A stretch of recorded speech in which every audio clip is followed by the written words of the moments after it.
birthday so far this year. Happy birthday. And to the rest of you that will celebrate a birthday, happy birthday. There was a man named John driving late one night. His car broke down on the side of the country road. He saw a house standing there, light was still on even though it was late. So John decided to go to that door and ask for help. They had a long driveway, and he walked up that long driveway, and the whole time he's preparing himself because he knows it's late at night, and whoever lives there, they're not going to be happy with him knocking on their door about to ask for help. So he prepared himself because he knew they were going to be angry and upset. So he was getting ready, how to disarm them, how to address them, how to deal with them. So by the time he got to the door, John was enraged because this man was so angry that he was approaching his door at night. That by the time the man opened the door to invite John in, John punched him in the nose and ran away.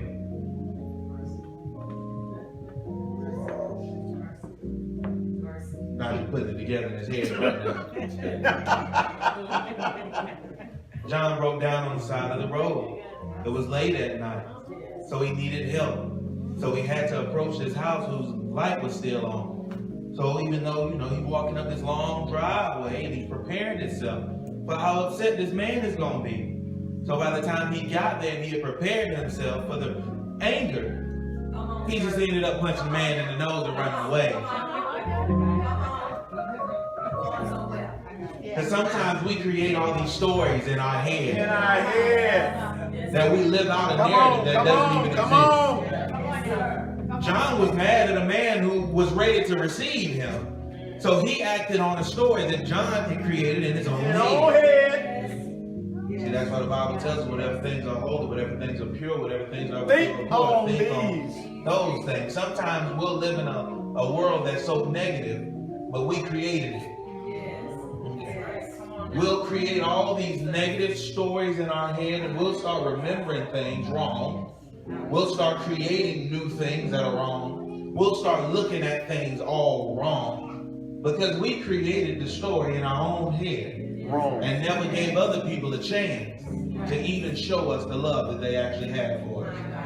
See, John don't know what that man in that house was thinking about. Not at all. That man could have just woke up, been fresh out of a nap, and been happy to have some company. We don't know what was going on in that man's head, but John never gave him a chance. He just punched him and ran away because in John's head, that man was going to be angry. You ever went home and prepared yourself to go into somebody that was angry at you? That's for the married people. That's for the married people. Come on, son. You ever sat in the driveway because you were prepared for them to be upset with you? And by the time you got in the house, they weren't even mad no more? Okay. See what happens? I didn't take no scripture, Keisha. I didn't pray. I didn't, give alms to anybody. I didn't do any of that. I just started talking. I'm tired of the same old thing. Every Sunday we do the same old thing. And then we go through the week living the same old life. Sometimes you got to wake yourself up, change things up. We get bored in life because we keep falling into the same routine. Then we fall into a routine and we fall into a rut. And before long, you don't even realize that you're living in a rut. You're living a life that you don't even like anymore. You're living a life that you can't enjoy. Jesus. I just wish you a happy birthday, boy, and what you do. I just wish you a happy birthday. Now I gotta tell another story. So there was an old monk. Went to a monastery. In this monastery, they could only talk every 3 years. You could only give 2 words every 3 years. 2 words every 3 years. So he went there, the first thing he said, bad bed. That's what he told the superior monk, bad bed. That was after 3 years, 2 words, bad bed. 3 more years went by. He went to the superior monk, he had 2 more words for him. He said, bad food. 3 more years went by. He went to him, no TV. 3 more years went by. He went to the superior monk, he said, I quit. Superior monk said, I'm not surprised you've been complaining ever since you got here. Say that. Come on now. Let me go back and give you a title to the message. How to stay positive in negative times. That's what I want to talk to you about. And I really just want to talk to you how to stay positive in negative times.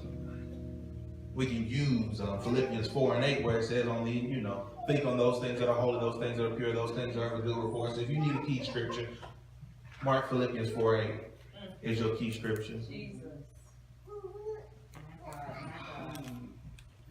See, if I had some Bible readers in here, I'd tell you, flip over to 2 Chronicles around chapter 20, and I talk to you about a king by the name of Jehoshaphat. Jehoshaphat was a man dealing with some battles, dealing with some things, and I don't know if there's anybody in here that have ever dealt with some things before. You ever dealt with some hard times, you ever had to deal with some negativity, you ever had to deal with some tough stuff that you didn't really know the answer to. So the first thing I want to tell you, when you're living in a negative situation, the best way to stay positive is to remember that the battle is not yours. Amen. Amen. Yes. Come on now. All right. Zechariah's son, right. Jaziel, I believe, had to come to Jehoshaphat. See, Jehoshaphat was stressing out. See, sometimes in life we run into some things that are too big for us and we don't know how to handle them. So we get confused, we get stressed, we get anxious, and Jehoshaphat didn't really know what to do. So Jaziel had to come to him and tell him, this battle's not yours. It's the Lord. He said, fear not, for the battle is not yours. Okay, that wasn't good enough. That wasn't good enough. That wasn't good enough right there. Okay, if I had some more Bible readers, I'd just tell them flip over then to 2 Chronicles 32. And in 2 Chronicles 32, you'll find some stuff about Hezekiah. We know Hezekiah was the one that fell ill and was about to die, but he turned his face to the wall and he prayed, and God gave him more time. We talked about that last week. But see, Hezekiah was also the one who didn't know what to do in the midst of the battle. And the king of Assyria was getting ready to come against him. He didn't know what to do. Come on, Rev. Yes. So he had to pray to God. See, if you go through there, you'll see that starting out in the first verse of 32, he starts out with this problem. He's getting ready to be attacked. Assyria at that time was a great nation. They were a very powerful nation. In fact, Jerusalem, Israel had become a vassal of Assyria. They were servants almost. They weren't quite in captivity, but they were in servitude to them. But by I believe the end of the 17th century, the whole nation of Assyria had been wiped out. But at that time, they were one of the most powerful ones on the nation. I mean, on the planet. They were one of the most powerful nations on the planet. So it was a very fearful situation. It was really scary. It's as if every other army in the world was attacking this country. Come on, say it now. Say it. So he was scared. Hezekiah had to go and he said, we're going to fortify the cities. We're going to rebuild the walls. We're going to get more weapons. We're going to do everything. See, something that I learned is that tough times will make you get prepared. Oh, yeah. Yes, it will. Oh, yeah. See, tough times will make you start evaluating your life. Tough times will start making you evaluate your decisions. Tough times will make you start re-evaluating some situations. It'll make you look at your bank account and start thinking, have I really been spending my money properly? Because now I'm a little bit low, so I need to be a little bit more cost conscious. See, when we go through tough times, you'll start re-evaluating your friendships. You'll start wondering, is this person really here for me or here for what I have? Come on, is this person really going to build me up, or are they actually taking away from me? See, that's what Hezekiah was dealing with. He was having to refortify the city because he ran into tough times. But what he also realized was that God was going to be God because God had to be God. Amen. Amen. What do I mean by that? See, during those times, and I know I'm going a little historical today, and I apologize to some of you, but what you have to realize is during those times when they were fighting battles, whoever lost, that meant their God lost. That's correct. 2.5 people should have shouted right there. When they lost the battle, that meant their God lost. And whoever won the battle, their God won. Which meant their God must be more powerful. Come on now. Come on So now. whoever lost was supposed to now change and start serving. Come on, Rev. Come on. Make it plain. Make it The plain. God that won the battle. So in 2 Chronicles 32, Yeah. God had to prove that there is no God greater than me. He had to do something because he had to prove something. So when you're going through bad times or difficult times and there's negativity at your front door, remember that God has to do what he said he'd do. Amen. I didn't get no praises right there. I didn't get anybody right there with it.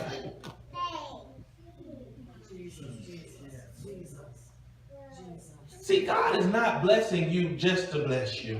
Come on, make that. God isn't blessing you just so that you can look nice and just so you can have a nice car. Say that. Sometimes God has to bless you to let the people around you know That's right. Amen. that he's still able Come on. to bless whoever he wants to bless. Whoever he wants to. See, if I had Bible readers, they would know that Hezekiah was actually a proud man.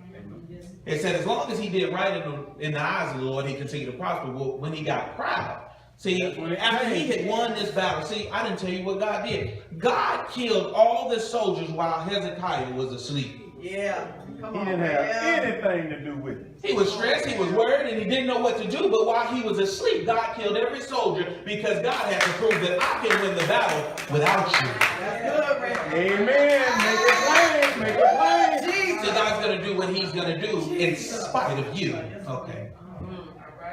See, what we end up learning is that even after this battle was won, even after Hezekiah was killed, people came to see who had done it. And the word of God never says that Hezekiah gave glory to God. Have your way, Lord. Instead, it says he showed them his treasuries. He Come showed on. them the gold. He showed them what had been won from the battle. But he never truly gave God the credit. Patted himself on the back.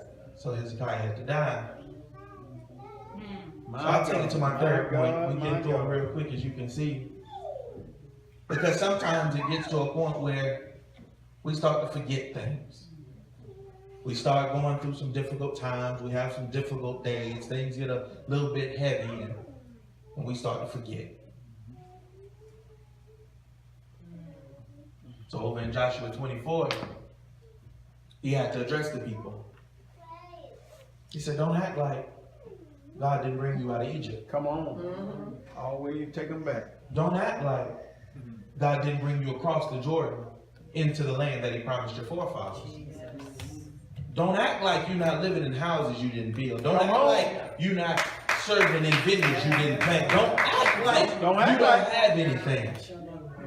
Just take them down memory lane. And Joshua tells the people, he said, serve whoever you want. Serve the gods of your ancestors. Serve the gods of your captors. Serve the God of the Amorites. Serve whatever God you want to serve. Come on. But as for me and my household, Come on. we gonna serve the Lord. Because point 3 says, when you trying to stay positive in a negative situation, you gotta remember where you came from.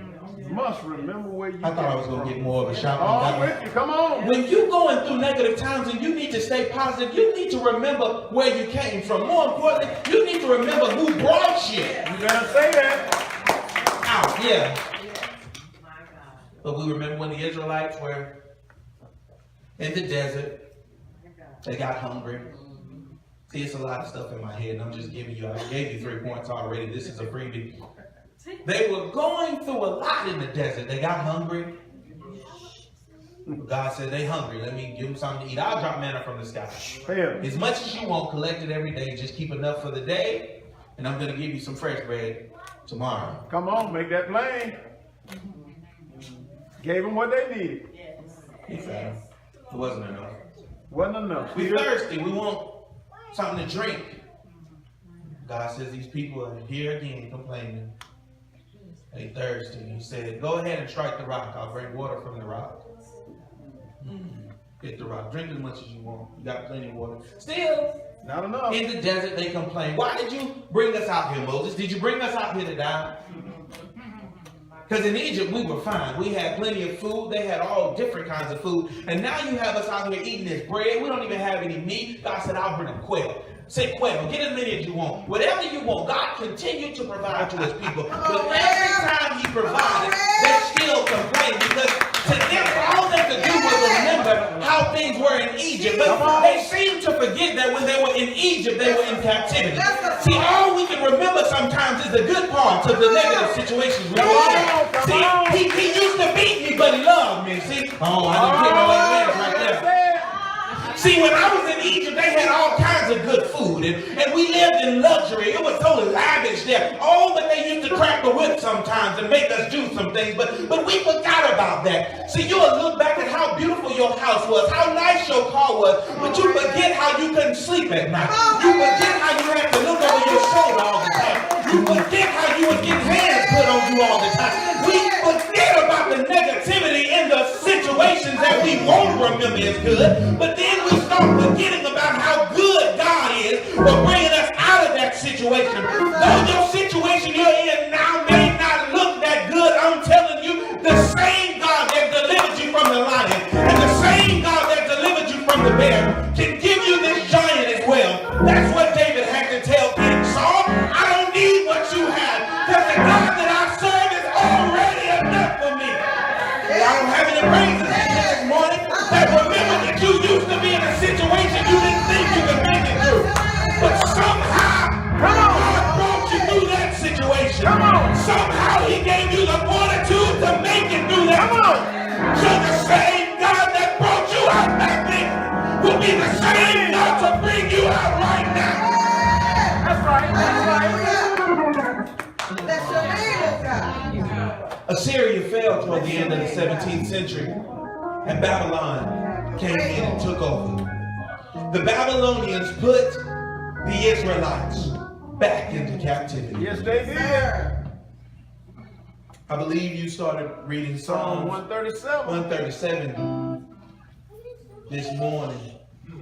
I caught it on my way out because it was so much still going through my head, but I caught it. But I know Psalm 137. I believe in Psalm 137 somewhere. It says, how can we praise? Sing a new song. How can we sing In a a new foreign song? land, How can we because they sing was a in new bondage. song in a foreign land? See, what was happening was the Israelites were back into captivity after being brought out of Egypt. They went back into captivity in Babylon. Because they wouldn't obey. And they were looking to God saying, how can we praise you when we living in this foreign land? Come on, Rev. How can we give you praises when you've allowed us to go back into captivity? Come You on, did it to baby. yourself. Yeah. But what they forgot was they started serving other gods. That's it. They started looking at other idols. They turned away from God first. But the only thing they could say was, how can we praise you in a foreign land? So I gave you 3 points, but your freebie today is, when you're trying to be positive in a negative situation, you got to keep on praising. That's it. That's it. That's good. See, what you don't realize is sometimes you put yourself in that situation. Yes, we do. Yes. So when we are yelling at God, I may be the only one that ever did that, get mad at God. No, I'm with you. I'm with you. And you yelling at this guy like it's going to change something. And you saying, God, why would you allow me to be here? Why would you put me in this situation? Why would you? That's basically you singing Psalms 137 saying, how can I praise you in this foreign land? See, because you're out of place. You out of place. You're not in the right place, and you're trying to figure out, how do I still serve you? How do I still praise you, even though I'm in this foreign land that I put myself in? Uh-huh. Disobedience did that.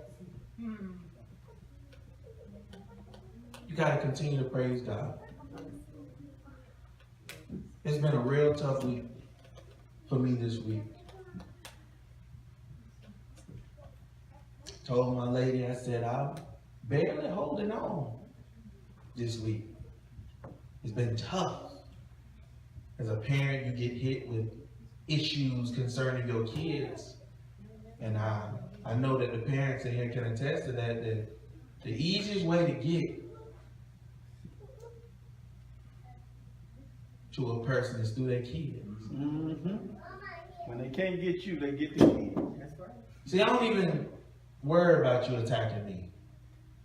You can come after me, you can say whatever you want to say about me, you can do to me whatever you want to do, but when it has to do with my kids, That's right. it's a different situation. So you look at your kids and they all cute and defenseless looking. If somebody ran in here and jumped on Rodney, see, I wouldn't be as concerned though, Shelby. I understand. I wouldn't be as concerned because I believe he can handle himself. So if somebody attacked him, I'd run to his assistance, but if somebody came in here and jumped on Caleb, if somebody came in here and jumped on Gabriel, it's a completely different situation because that's just a child. So when you're in that situation where somebody's attacking your child and someone's doing wrong to your child, it really puts you in a different place. Yes, it does. And it just knocks the air out of you. How many of you realize that the same way you feel God. is the way he feels? Yes. When you going through things, he's looking, saying, but that's my child. Amen. Amen. That's my child. Amen. That's right. Amen. And you fight for them. You struggle for them. You sacrifice for them. Yes, my God. And sometimes they still don't acknowledge it. They Just don't like appreciate it. Jesus. Just like They're not happy him. about it. You can even ask them at times, do you love me? And they'll have to take the time to consider it. Because they're still upset with you. Because you punished them for something they did. Come on now. Keep tying it together. Keep tying it all together. But as a parent, you know, if I don't do this, you're going to keep going down the wrong path. Yes. If I don't let the Babylonians attack you, you're going to keep going down the road. If I don't let the Assyrians attack you, you still going to keep going down there. If I don't let the Egyptians take, you still going. But That's good. once you learned your lesson, That's good, Rev. I'll bring you out of captivity. Good, Rev. Once you got what I'm trying to teach you, I'll reward you again. I'll take you into the promised land. I'll give you a land overflowing with milk and honey. But you got to remember that I'm the one that gave you all this in the beginning. I'm the one that feeds you. I'm the one that clothes you. I'm the one that cares for you. I'm the one that protects you. Yes. But when you're going through negative situations, you still have the audacity to question me? After all that I've done for you, after all that I've given you, you still have the audacity to wonder, do I have your back? How do you stay positive in a negative situation? Remember, the battle's not yours. That's right. Remember that God is going to be God no matter who you are. That's it. And most importantly, remember where you came from and who brought you out. Amen. Yes, Lord. Amen. Amen. If God be your father, Amen. he's going to treat you like his child. Yes, he gonna do that. When you do right, he's going to reward you. But when you do wrong, He gonna he's going to allow you to be punished. He gonna tag But what up. you have to remember is even through the bad times, you still got to praise the one that made a way for you. In the, Yes. Come on. Yes. Hallelujah. Yes. If God has ever done anything for you, he deserves your praise. Hallelujah. If he ever brought you out of any situation, he deserves your praise. Yes, he does. Yes, he does. So even though things may not look real good right now, he still deserves Yes. your praise. It don't matter how many times you got to go through. It don't matter how much stuff you have to go through. It doesn't matter how heavy it gets on your back. The next time God says, do you love me? You better answer with a resounding, yes, I do. Why? Because you brought me through so many things before. You blessed me in so many times. But how can I love the one that brought me out of where I was? That's good. That's good. The doors of the church are open. If you're in need of salvation, then we open this altar to you. If you're in need of a church home, we open this altar to you. And if you're in need of special prayer, we open this altar to you. But you got to remember who brought you out. If I got 2 or 3 people in here who went through some situations but came out, just shout hallelujah. That's right. That's right. See, if you're happy that you woke up this morning, you ought to just be able to say thank you, Jesus. See, if somebody didn't wake up this morning, and somebody did wake up and they didn't even have the ability to stand on their legs. Somebody wearing a uniform right now, but they in a wheelchair. Come on, somebody. Veterans Day. Some of y'all veterans didn't make it out the fight. See, I'm trying to tell you, you better be grateful that you went through a battle and you still standing. Because there's some people that died on the battlefield. That's right. That's right. And we can sing that song, If I Die, Let Me Die on the Battlefield. But a lot of y'all really don't want to die. So you ought to be shouting because you're still here. That's right. If I gotta die, I'd rather die living righteously. Because when I die here and I've done all that I'm supposed to do, I know where I'm going afterwards. So that one extra tidbit, don't worry about what everybody else think about you. Don't worry about what they gotta say about you. Think on those things that are pure, those things that are holy, and those things that are of a good report. Because at the end of the day, they talk can't stop you. Amen. Amen.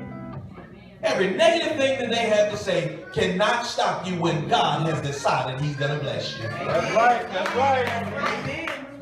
Amen. So I'm grateful today. I don't know about you, but I'm grateful that God, in His infinite wisdom and knowledge, decided that I was worth saving. I was worth keeping. Yes. I'm grateful today that He looked down from His high seat in heaven and decided to bless me, decided to love me, and decided to care for me.